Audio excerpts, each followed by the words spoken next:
এক ব্যক্তি প্রচুর ইবাদত করত, আল্লাহ পাক তার ইবাদত করার জন্য পাহাড়ের চূড়ায় একটা সুন্দর ব্যবস্থাও করে দিয়েছিলেন। সেখানে ডালিম গাছ হতো, ঝর্ণা আসতো, খাবারের কোনো অভাব নাই।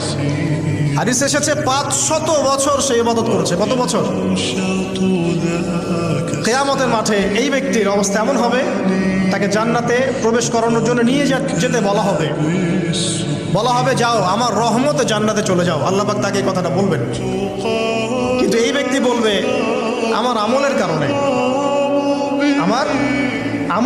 আল্লাহ পাক বলবেন আমার রহমতে জান্নাতে চলে যাও। ব্যক্তি বলবে আমার আমলের কারণে।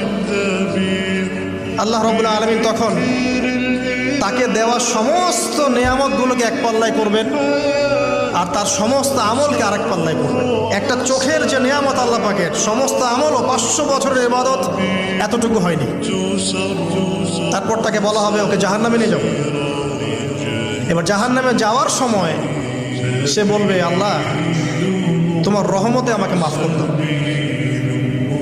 তখন আল্লাহ পাক তাকে আবার ডেকে নিয়ে আসবে, বলবেন যে তোমাকে যে আমি ইবাদত করার জায়গা করে দিয়েছিলাম, এটা কি তুমি নিজে করেছো না আমি করেছি? সে বলবে আপনি করেছেন। তোমাকে যে আমি সৃষ্টি করেছিলাম তখন কি তুমি কোনো আমল করেছিলে? বলবে না। তাহলে তোমাকে যে সৃষ্টি করেছি আমি, এটা কি তোমার আমলের কারণে? না। তোমাকে সারা দুনিয়াতে এত নিয়ামত দিয়েছি, এটা কি তোমার আমলের কারণে? সে বলবে না। তখন তাকে জান্নাতে প্রবেশ করানো হবে। কিয়ামতের মাঠে এমন অনেক ঘটনা ঘটবে যেটা আমাদের চিন্তার বাইরে।